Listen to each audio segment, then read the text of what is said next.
What is the most effective and sustainable policy response to problems in our society? Universal approaches are widely used in order to package policies for broad appeal. Universal policies such as Social Security and minimum wage provide the same benefits or minimum protections to everyone, regardless of status or group membership.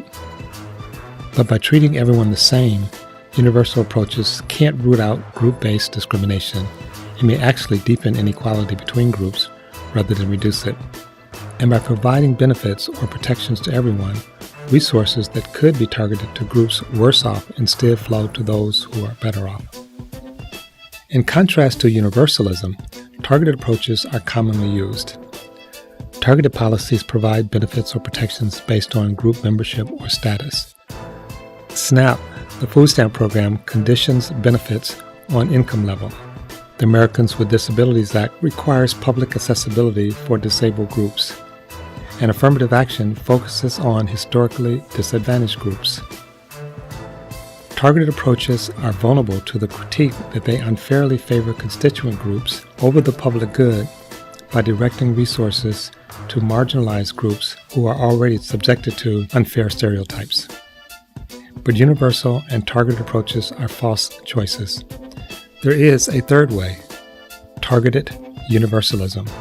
Targeted universalism means setting universal goals that can be achieved through targeted approaches.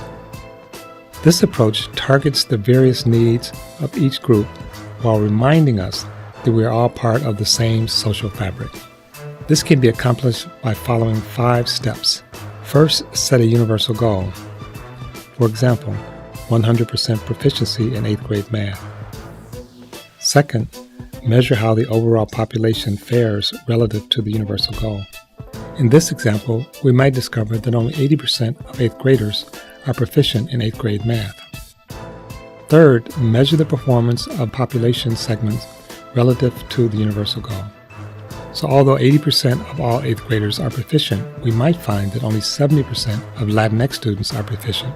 Fourth, understand how structures and other factors support or impede groups' progress toward the universal goal. For our Latinx students, classroom instruction materials and lessons designed for English speakers may impede learning, including math proficiency. Finally, implement targeted strategies so that each and every group can achieve the universal goal based upon their needs and circumstances.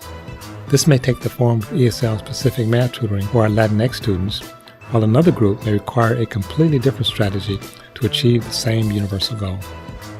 Targeted universalism rejects a blanket universal, which may be indifferent to the reality that different groups are situated differently relative to the institutions and resources of society.